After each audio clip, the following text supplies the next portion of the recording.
You know what that music means. Our final second round edition of Beside Two Reporters. It's Ryan Rishaug. It's Farhan Lalji. Great to see you guys. I'm kind of sad that this is ended because you guys aren't going to be beside each other anymore. I know we're not. You're not we're not sad at all. No. So sick of them. You guys are happy. So sick of this. Enjoy You guys are Dallas, happy. buddy.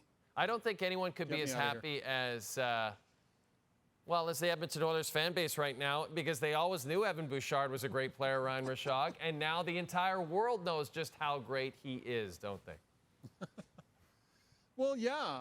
I mean, I think it's fair to point right at Evan Bouchard. You look at what he's able to do in these last couple of games, Jay. It was a goal and 4 assists in Games 6 and 7, and he was 4 goals and 7 assists in this series. Like, we have witnessed Evan Bouchard level up, but it's not because of that offense. We kind of know he had that offense in him.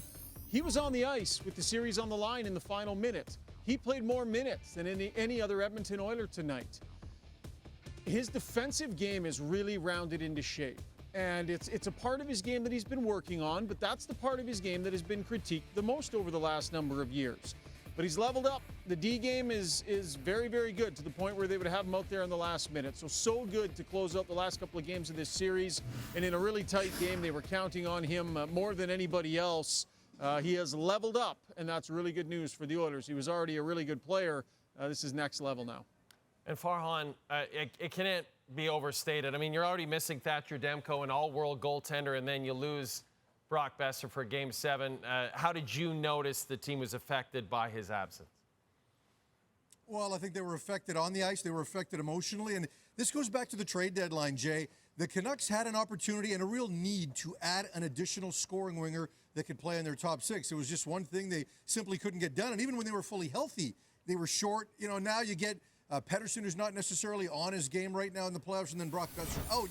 And it really exposed this team. They wound up starting Ilya Mikheyev, who had 1 goal in his last 60, playing on the first line with Miller and Pettersson. He takes a feed early on from Pettersson, makes a nice deke, can't finish it off. Then Phil DiGiuseppe, who late in the season was a healthy scratch, takes a feed from Quinn Hughes.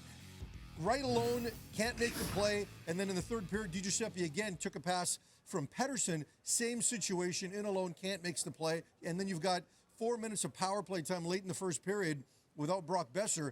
And the Canucks power play might have had its worst 4 minutes of power play time in these entire playoffs. So 9 clears for the Oilers. I counted them. 9 clears in that 4 minutes and a breakaway. And not a single scoring chance, not a single puck battle won, losing draws cleanly. Like, that power play was awful. And you have to think it would have looked a little bit better with Brock Boeser there instead of Philip Hronek roaming the ice in whatever position he may have been playing. And then, you know, Ryan, you talked about the Oilers' power play in Games 5 and 6 and how it needed to get going.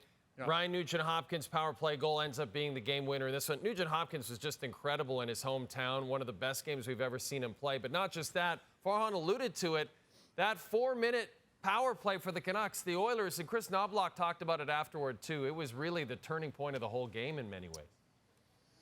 Yeah, no, it was. And I like the fact you point to Ryan Nugent-Hopkins, because he's on the first unit power play, the first unit penalty kill, and the first line at even strength. I mean, this is a guy, a local guy here from Vancouver that touches every single area of the game. And so this penalty kill was massive for the Oilers. And think about this swing, right? We remember they were perfect in the first round against the LA Kings. Little bumpy to start this series. They were perfect in the last 3 games of this series. 14 for 14. Talk about shutting the door in a huge way. And I think the Vancouver Canucks being shorthanded the way they were, missing Brock Boeser, if they were going to have a chance to be in this game, they were going to need to have some special team success tonight. The Oilers just slammed the door at both ends of the special teams battle in this game. And Farhan, I have a feeling that a hot take is coming from you, because we all know Elias Pettersson struggled offensively, not just in this round, but in the previous round. But does the Canucks captain maybe deserve a little bit of blame for a lack of production in the second round? Yeah, I don't think you can run from that, especially when Evan Bouchard did what he did, right? And there were certainly a lot of people in Edmonton who think he's the better defenseman, and obviously Quinn Hughes is the front runner to win the Norris Trophy. So we know that Quinn Hughes was great during the regular season. He leveled up, but in the playoffs, he was certainly a little slower. Now, Hughes played huge minutes, 28 and a half minutes in this game. Now, the difference with Bouchard played a lot with Connor McDavid, especially early in the series when they loaded up that top line, went in a 5-man unit. Hughes didn't get as much time with, let's say, a guy like JT Miller. However, he also saw plenty of time against Edmonton's bottom 6 forwards. So there was certainly an opportunity for him there in those moments. You could tell when he got pressured at some point in the neutral zone, he generally gave the puck up really quickly. He just wasn't attempting to be nearly as dynamic or as aggressive as what we're used to seeing from Quinn Hughes. That affected the power play. That affected this team 5-on-5. They were 2-1 when Quinn Hughes had the puck during the regular season in terms of scoring. They were basically a push with Quinn Hughes on the ice in this series and throughout these playoffs. So, you know what? I don't know whether he's dealing with anything or not, but he needed to play at a higher level if the Canucks wanted to advance here as well.